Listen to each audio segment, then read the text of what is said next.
Francesc, ¿quién pichea hoy?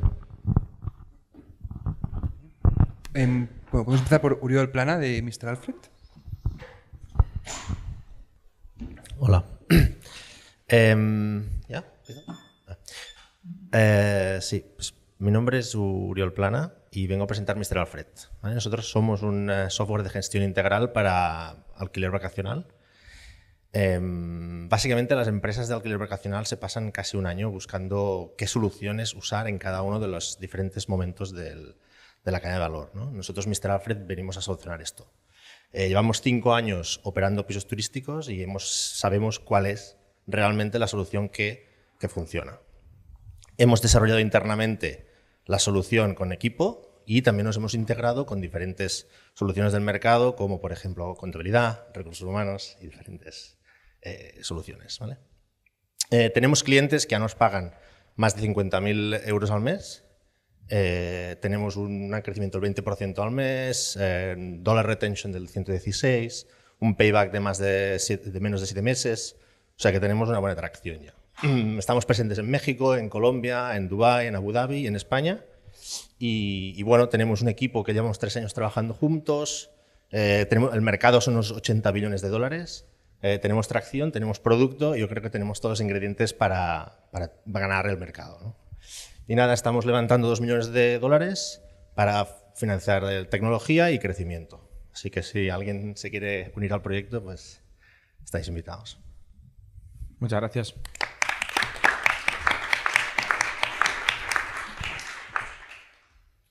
¿Has dicho 50.000 euros de MRR? Sí, es MR. El recurrente no es el 100%. O sea, es un MR que yo creo que tiene una recurrencia del 95%. ¿Qué significa esto? Pues que cobramos suscripción y también porcentaje del ingreso de nuestro cliente. Vale, o sea, hay una 95% es MRR y 5% son fees. ¿Has dicho esto? No. 75% son... 75 sí. es son fees, recurrente. No, 25% es recurrente y 75% fees. Vale. Pero un 95% es recurrente porque al final la fee depende de la facturación mensual. Okay. Y el 20% has dicho que es crecimiento mensual. De mediana de los últimos 4 o 5 meses. Eso es mucho. 4 o 5 meses de 20%. Sí, más o menos. ¿Y a cuánto estabais hace 4 meses?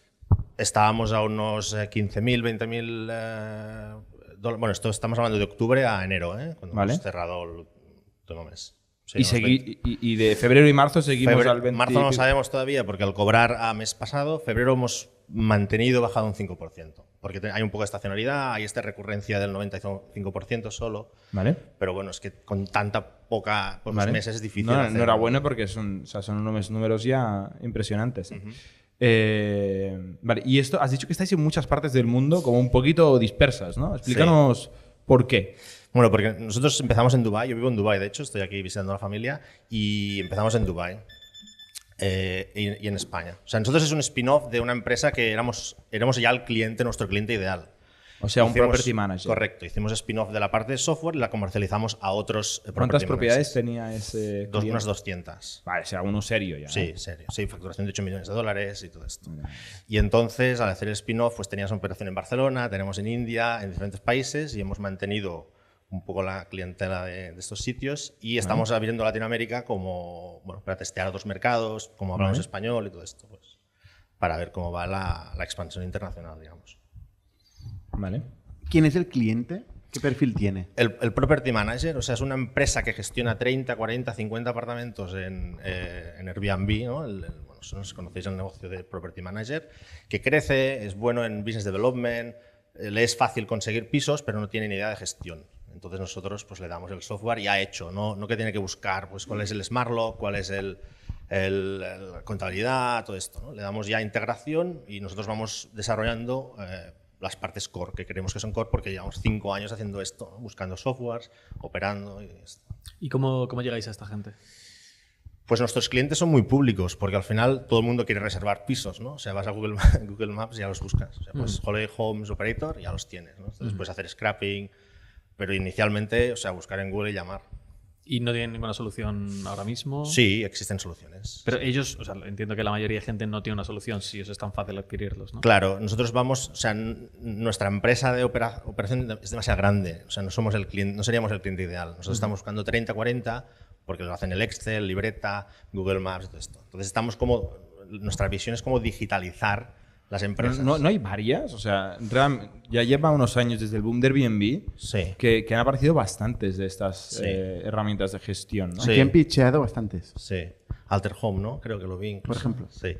Hace poco. Sí, hay, pero parece que Airbnb sea muy antiguo, pero tiene 12 años. Nosotros creamos nuestra empresa... ¿Quién es el líder del sector? Pues hay distintos. Hay, por ejemplo, Barcelona es una capital de estos softwares. Hay Avantio, que es una empresa española que ya se ha comprado por un private equity. Está Guesty, que es una empresa israelí-americana. Pero, por ejemplo, hay bastante atomización. Pero una pregunta, ¿cómo es el mercado de los property managers para vacaciones? O sea, hay muchos property managers que tienen 3 o 4 apartamentos, hay muchos que tienen 30, 40 como tus clientes, hay muchos que tienen 200. ¿Cómo está distribuido esto? Es que es muy local el mercado, o sea, depende. Nosotros vamos a mercado emergente, estamos empezando un poco porque es más fácil entrar en SMBs, ¿no? Y ahí sí que está muy atomizado, porque no ha llegado a la madurez donde hay un winner takes it all de property manager. Por ejemplo, Barcelona, pues no estamos haciendo Barcelona, pero por ejemplo, Dubái puedes tener 20.000 pisos con 200 property managers, o sea, es un sector... Bueno, O sea, 100 de promedia. Sí. Pues Pero está bastante... muy profesionalizado, a veces, ¿no? sí. Porque aquí en Barcelona, por ejemplo, no lo sé, pero me imaginaré que hay muchos propietarios con una propiedad. Sí. O dos. Sí, yo creo que el COVID ha cambiado bastante también este paradigma, porque se perdieron muchos pisos durante el COVID. Y ¿Qué entonces, significa que se perdieron? pues mucha gente, el individual, lo quitó de... Porque no había negocio Claro, y lo alquiló de normal. Lo alquiló fijo, por quieres decir. ejemplo, ¿no? Y ahora, al volver, yo creo que está mucho más profesionalizado. Y Vale. hay mucha business intelligence. Y en Latinoamérica, por ejemplo, hay una penetración del 30% solo de software. De software, no de empresas, sino de software en empresas. En Europa es un 60%. Por eso también en el mercado emergente creo que hay mucho más margen de crecimiento. Airbnb te da funcionalidad de gestión. Y te da incluso un marketplace de gestores de apartamentos. Sí, pero es más marketing que la realidad esto. Y solo, por ejemplo, en París, donde comprar una empresa, en ciudades muy grandes. ¿Y O sea, por qué? no es operativo. Sí, no es operativo real.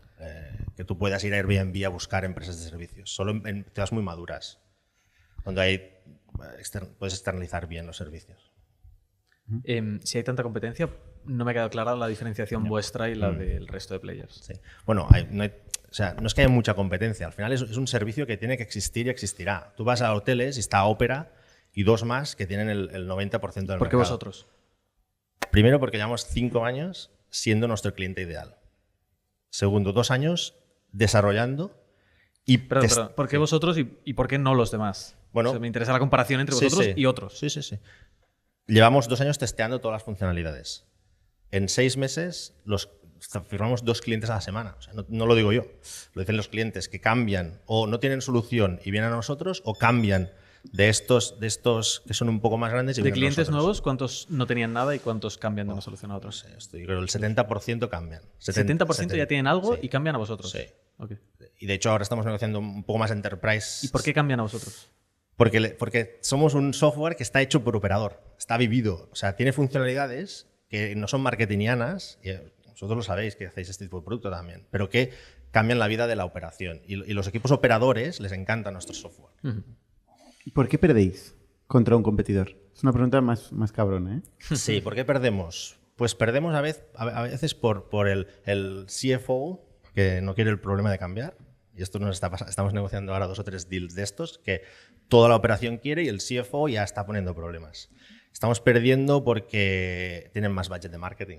Y entonces hacen vídeos más chulos y parece que tienen un software que es mejor que el nuestro.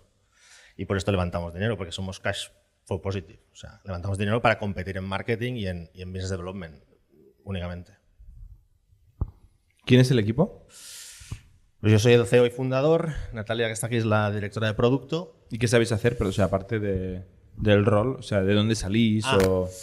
Pues yo soy ingeniero, pero poco ingeniero. Fui consultor Y luego que fundamos esta empresa de operación hace 6 años. Vale. Y en el COVID nos metimos un golpe impresionante, la hemos vuelto a hacer y ahora O sea, estamos... tú y Natalia estabais en esta empresa Sí. en Dubái. Bueno, aquí en Barcelona, Natalia estaba en Barcelona y yo estaba entre Dubái y Barcelona. Vale.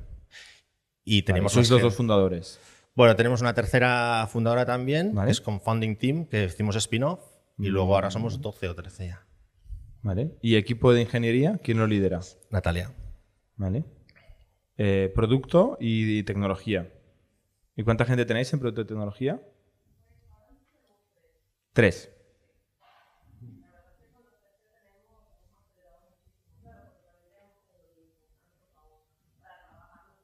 No tiene micro, ¿eh? La gente no está escuchando. 3, son 3. Sí, somos 3. Son 3 muy buenos, de hecho. Vale. Venga, pues vamos al feedback, que tenemos un segundo proyecto ahí. Víctor.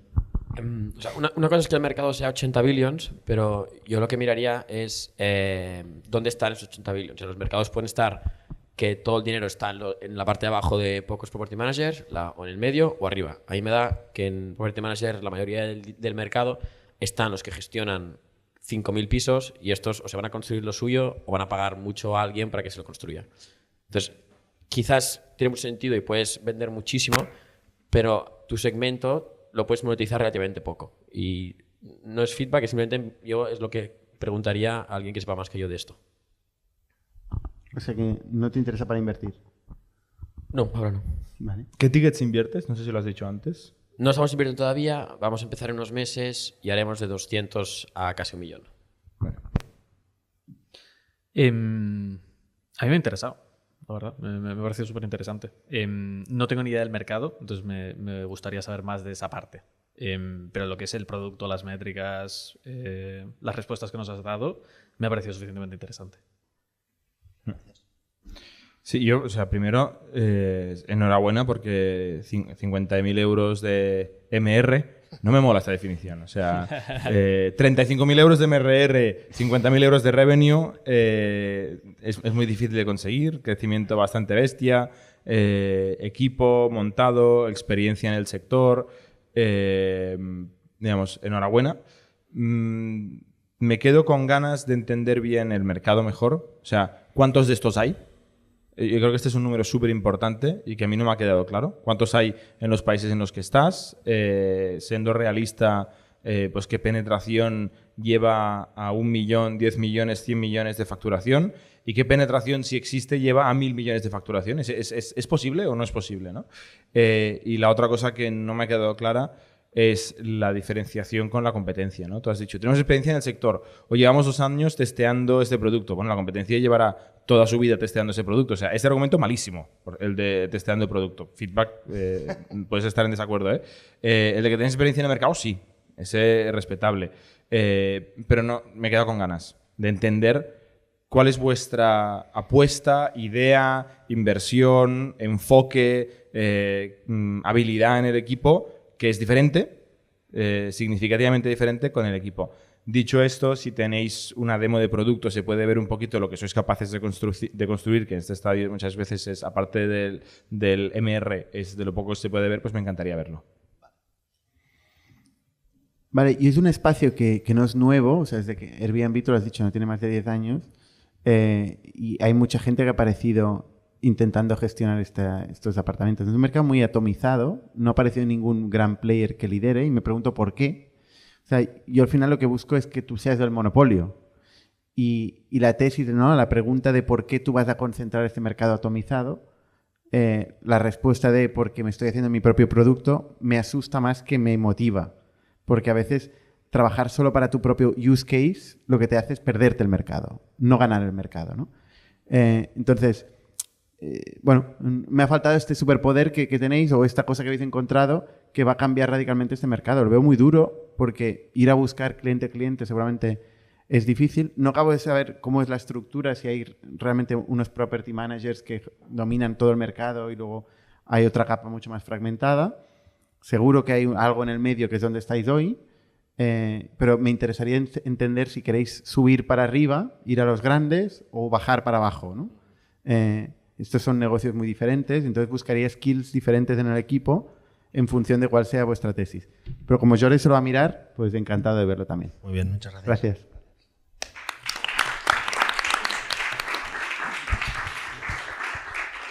Vale, y Johan, de JabberBrain.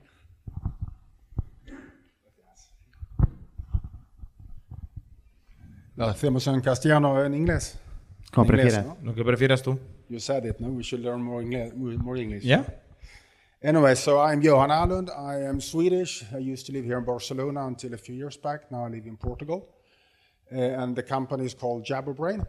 So what we do, we offer real advanced conversational AI at the cost of a simple chatbot. You have all gone to websites lately. Down at the bottom right, there is this help icon. You click on it, and then it says, okay, what can I help you with? No?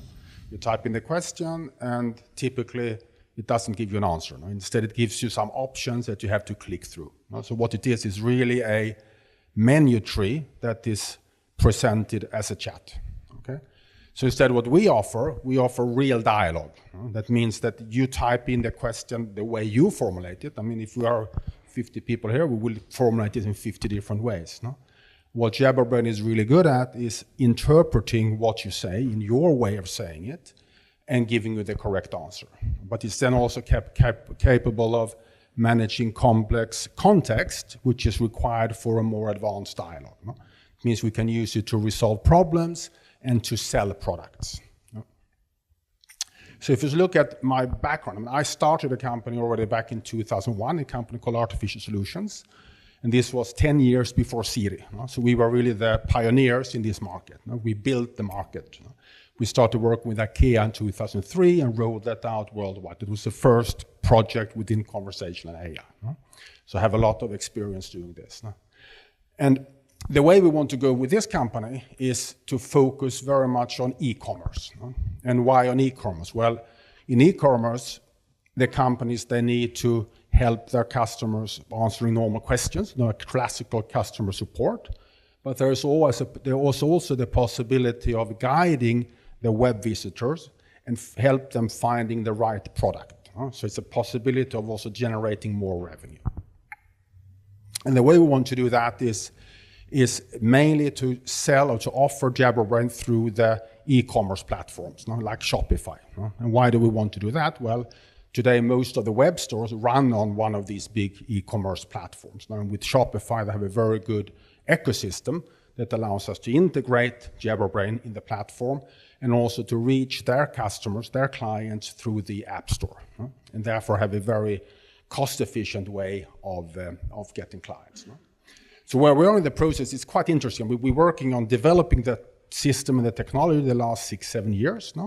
We decided from the beginning that we don't want to work with clients during the development phase, because I already knew the market and knew exactly what we wanted to do on the market. And it's only now, in the beginning of this year, when we started to raise money and also to go out getting the first clients. So the status now is we already work with Secura, the buy now, pay later company, the market leader here in Spain. So we're doing 2 products with them to automate the customer service and also their Cobros process. And what they later on want to do is offer a customer service as a service solution to their clients, based on JabberBrain. So they would then become a sales channel for us. We also next week start working with an e-commerce company who are selling jewelry, mainly in the US and UK. And they have 3 web stores based on Shopify. So what we're doing the first 6 months is only to get the first pilot clients up and running, and then we start the integration in Shopify. Okay? And we're now doing a smaller round. We are raising 400,000, and of that we already have 300,000 signed and paid in. That's it. Thank you, Johan.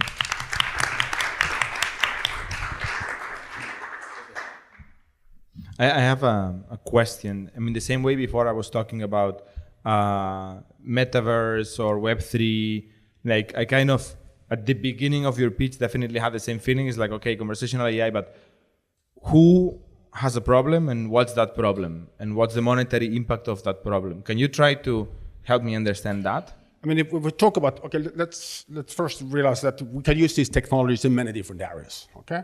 But we decided to initially focus on e-commerce. And there the person who runs a web store. He or she wakes up in the morning not thinking about chatbots. They don't think about customer service. They wake up and think, I'm spending all this money with Google ads, with Facebook ads to attract people to my website. The people come to my website and then they leave. The conversion rates are very low. That's the pain point. So the idea is that if they can help the web visitors resolve their problems, answer any problem they might have, and even perhaps guide them to the right product, the conversion rates will go up. Okay, do you have any validation that if people are faced with a chatbot, AI-based chatbot, because chatbots are old, so the new thing here is AI-based chatbot, there is an improvement in conversion rates, and how do you measure that? No, not yet, no. Not yet. But okay.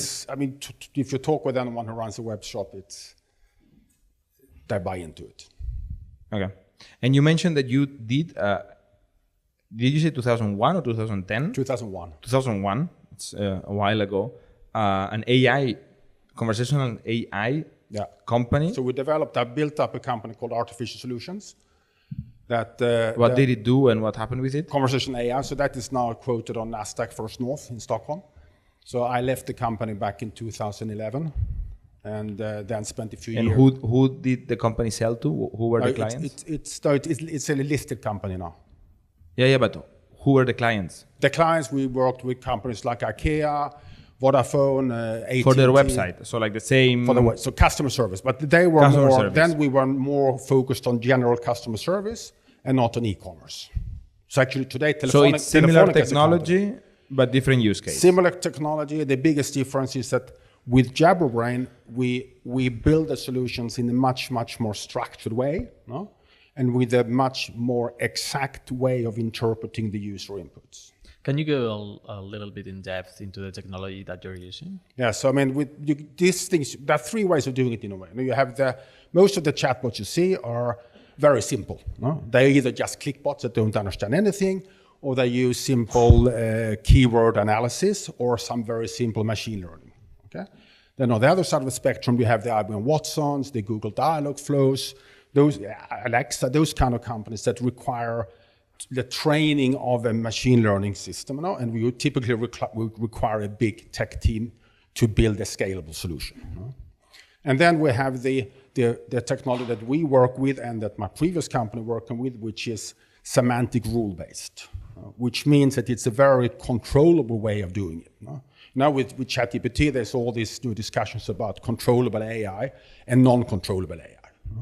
And machine learning and GPT are non-controllable AI, while semantic rule-based means that you have very much control over what is happening, and it's much easier to tune it when something goes wrong. Okay? Mm-hmm. Why do you think that Intercom is not doing this already? Or what's the difference with Intercom?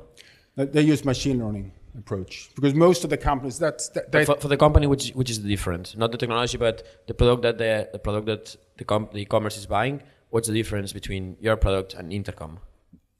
So what I don't understand. Yeah, what's the difference for the people using it between if he or she's interacting with Intercom or with your solution? No, but so for the end user point of view, so, for the end user point of view, is that if they interact with a solution that is based on machine learning, they are more simplistic. No? They tend to very quickly turn into a clickbot. Okay, I don't think that's true.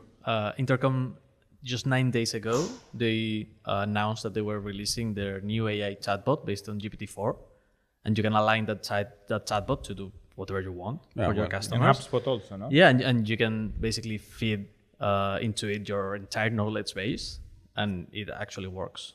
So how are you going to compete with that? Well, to some extent it works, to be honest.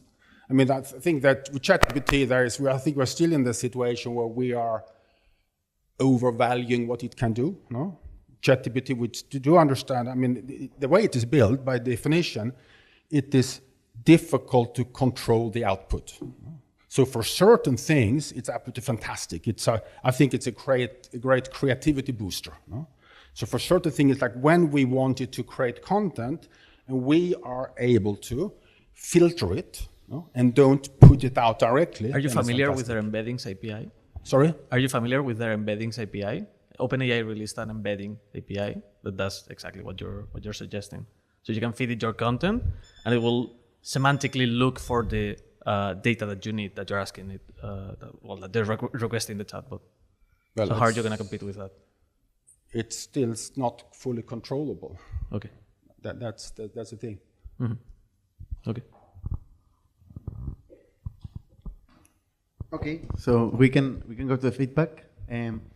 So I saw an interesting technology. Maybe it was more interesting 1 year ago before GPT. I think GPT changed completely the landscape of conversational chatbots. So all the questions should be now related on how is this comparing to for example, the embedding API, which you can very clearly and specifically condition the AI to whatever you want the domain need to be.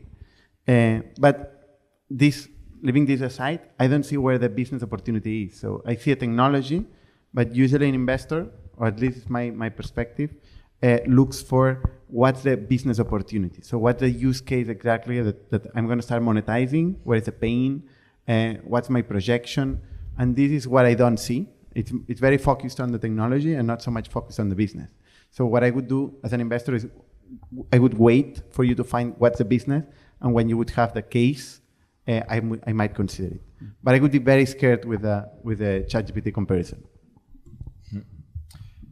I'll start with. My main problem is I don't know enough about the technology that you need to build and how it differentiates and how much feasible it is that you're able to deliver something that is orders of magnitude different than what we're starting to see now, which is orders of magnitude difference than what we had 5 years ago, 2 years ago, probably 1 year ago. So I cannot assess that technology. And if I cannot assess the technology, then I need to see the results. And it's too early for the results. So for me, this would be an impossible investment at this stage. Unless I knew a lot about your technology, I could understand it. It sounds like you spent 10, 15, 20 years working on conversational AI, so it's probably going to be very difficult to understand the stuff that you know about this case. I think that right now, it is like, for me, I cannot invest, no. But thinking out loud when I hear your pitch, I think it's great that AI is in the name because it raises a lot of eyebrows and a lot of people will be interested. But I think there needs to be a very strong answer to how does this compare or position against this boom of other technologies, no? Like Intercom's capability, HubSpot's capability, OpenAI's API. I think there needs to be a very strong answer. Otherwise, a probably ignorant investor will be too afraid to invest. And maybe you need to find a specialist. But from my perspective as an ignorant investor, definitely nothing to hold on to. Yeah, no, not much else to add to the feedback. I think if you really have a much better technology than what you can get with GPT-4, for example, you have to do a better job at explaining it. Because I personally don't believe some of the claims that you just made. So I would like you to prove that to any other investor that you talk to, because during the last 3 months, everything changed, and it feels like your company didn't adapt to what changed. That's my feeling as an investor. So that's my feedback. Yeah, it's the same. I don't see if the difference of your product compared with what is in the market is different enough to pay for your solution. Okay. Thank you very much, Johan. Thanks.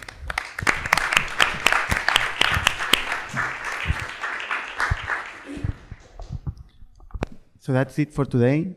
Vuelvo al español. Hasta aquí hoy. Gracias a todos por venir. Nos quedaremos un rato en las cervezas y estaremos la semana que viene otra vez con un podcast nuevo y una tertulia. Gracias a todos. Somos un ecosistema de startups tech de Barcelona, creadores de Camalún, Kipu y Factorial, entre otras. Ofrecemos más de 5.000 metros cuadrados de coworking a startups y organizamos eventos diarios para discutir negocio y tecnología hasta la saciedad. Desde Itnig Fund invertimos en equipos con capacidad de construir grandes productos y negocios. ¡Te esperamos!